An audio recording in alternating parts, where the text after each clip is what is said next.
はい、こんにちは。不動産の目で今の世界を語る YouTuber、国際不動産エージェント、鈴木でございます。いつも動画を見ていただきありがとうございます。いきなり皆様に一つ残念なお知らせです。昨日発熱外来に行って念のためにコロナの PCR 検査をしたところ、私と12歳の息子が揃って陽性反応が出てしまいました。コロナ感染者扱いになりますので、今後当面は自宅で隔離生活を送ることになります。今は保健所からの連絡を待って、これから2週間ぐらいの身の振り方を決めます。病状ですが、私の場合、しつこくて長引く風邪みたいな感じですね。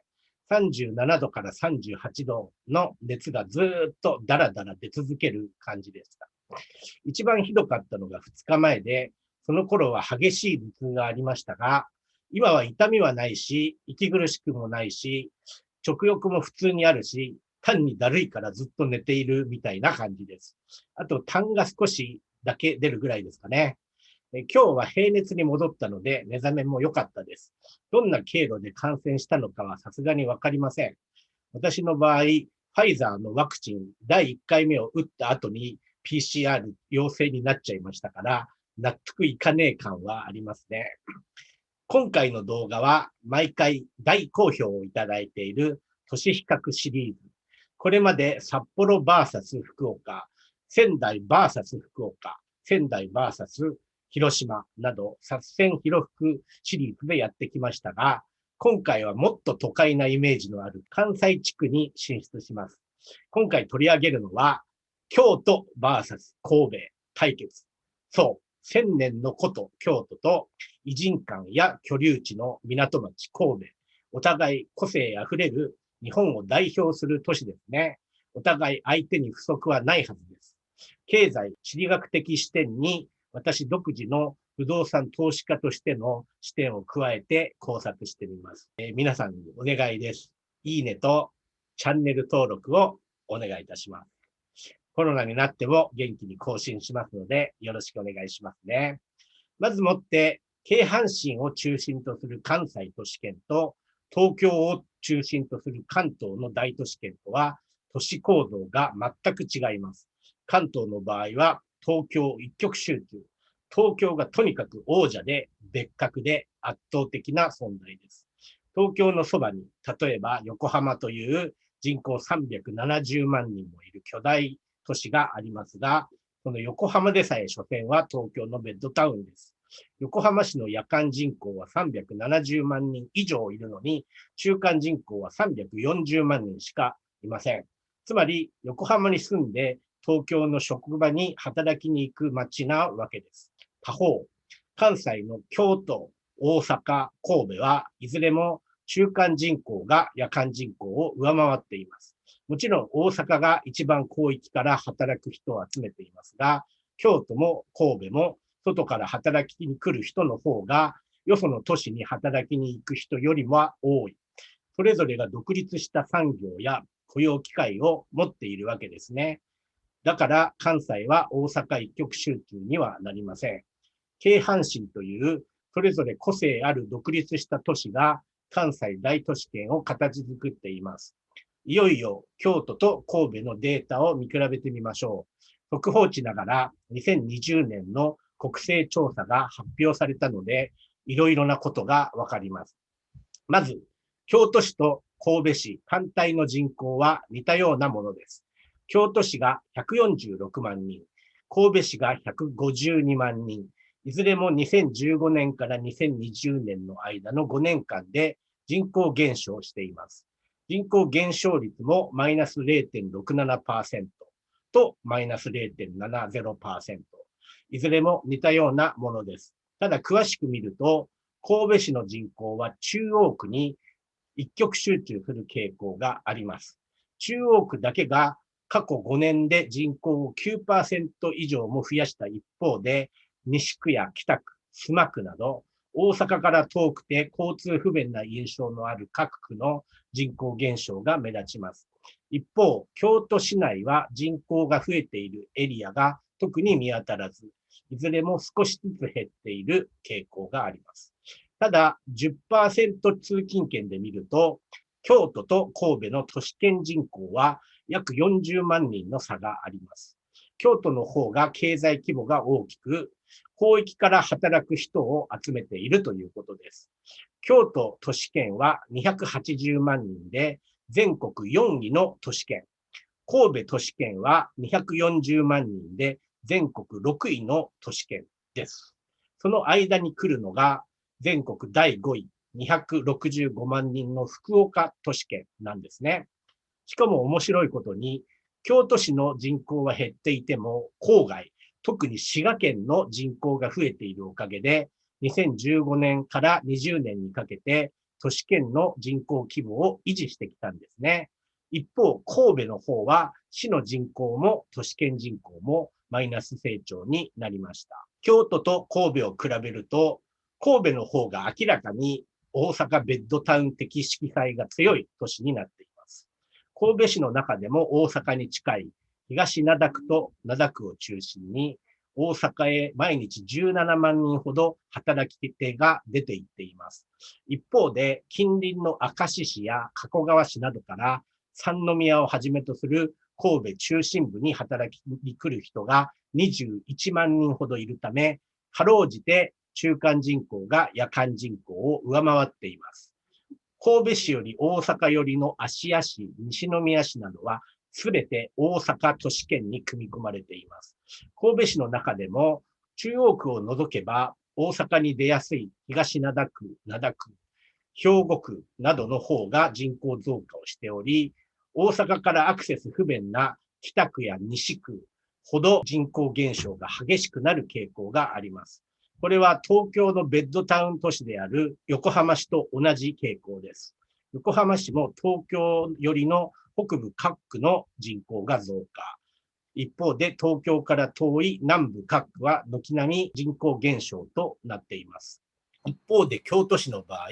神戸よりも独立した産業経済を持つ都市で、京都市から電車で30分圏内の地域はことごとく京都市に働きに来るという流れが出てきています。神戸より大阪寄りの芦屋市や西宮市は大阪で働く人が多いですが、京都より大阪寄りの向こう市とか長岡京市などでは、確かに大阪にも通えますけど、京都市内の職場に通う人の方が多いということで、京都経済圏の一部になっています。さらに産業都市京都を支えるスーパーサブ的存在として、絶賛発展中の滋賀県の存在を忘れてはいけません。埼玉県人が池袋に遊びに来るように、滋賀県人は身近な都会、京都に遊びに来ます。今、外国観光客が来れなくなって、京都の四条河原町を歩いている人の半分近くが、実は滋賀県民という話もあるほどです。その滋賀県では、湖南地方に属する大津市、草津市、栗東市、森山市、安市の5市が京都経済圏に含まれていますが、驚くべきことに、どの市も人口が増えている。しかも彼らの所得水準は京都府内より高いのです。元気いっぱいで金も持っている滋賀県民が京都経済を支えているわけです。京都経済圏280万人のうち、京都府に属する13自治体の人口が212万6千人から210万8千人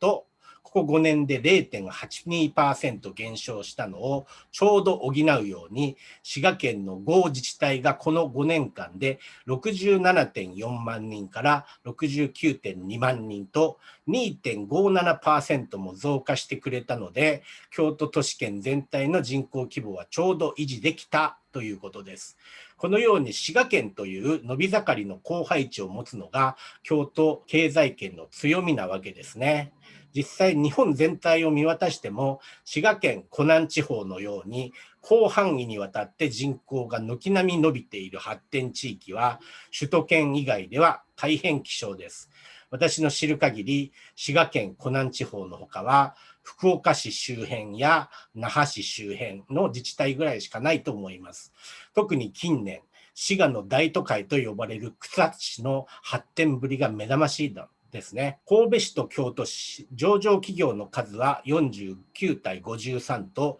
大差はありません。いずれも製造業主体の産業構造で、京都周辺は電気精密機械系が強い。対する神戸は重工長大産業が中心というイメージがあります。京都の方が今の経済環境下で儲けやすい会社が多い印象です。京都周辺に本社を置く有名企業として、日本電産、村田製作所、京セラ、オブロン、ローム、島津製作所、任天堂などがありますが、いずれも株式時価総額が1兆円を超えています。一方、神戸に本拠を置く有名企業といえば、神戸製鋼や川崎重工などとなりますが、こういう業態だと株式時価総額1兆円いかないのが辛いところです。市内の地価水準も大差がついています。神戸市が平均坪77万円、京都市が坪137万円と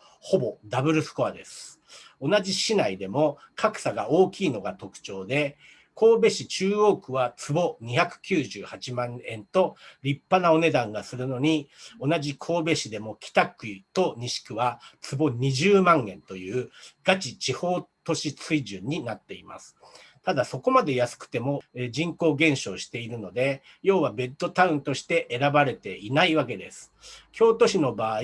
一番高額な中京区や下京区が坪370から380万円と神戸中心地以上の地価水準です。市内で一番低い山科区でも坪47万円と極端な安値になれません。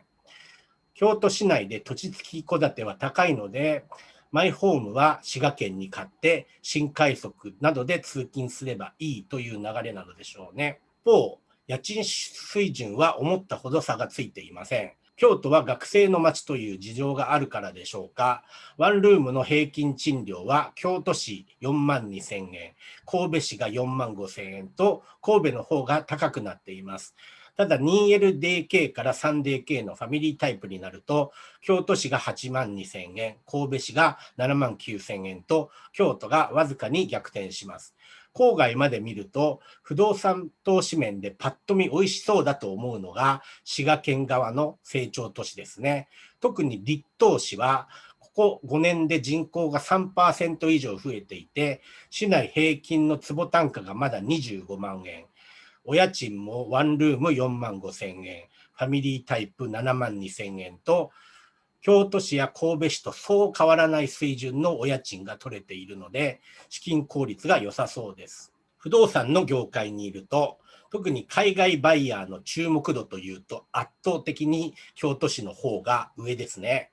京都市内の外資高級ホテルは、フォーシーズンズはじめ、リッツ・カールトン、ハイアット・リージェンシー、パーク・ハイアット、スターウッド系の水蘭ラグジュアリーコレクション京都、アマンリゾートなど、世界一流の観光都市にあるようなホテルはすでに京都市内に出揃っています。当然、立派な宿泊料を取るわけです。一方、神戸はなぜか外資の高級ホテルがほぼ参入しないんですね。せいぜいベイシェラトンぐらいでしょうか。あとは大倉とか北のホテルとか国内資本のホテルがほとんどです。外資のホテルバイヤーともいろいろお付き合いがありますが、関西ではとりあえず京都と大阪だけ押さえときゃいいという感じで、神戸にはあまり関心を示さないんです。富裕層経済に選ばれる要素は京都の方が豊かに持っているということです。というわけで結論。都市圏経済規模、伸び率、伸びしろ、いずれも京都市に軍配が上がるという結果になりました。さすが1000年の都の蓄積、底力というところですね。今回も動画を見ていただきありがとうございます。それでは失礼いたします。さようなら。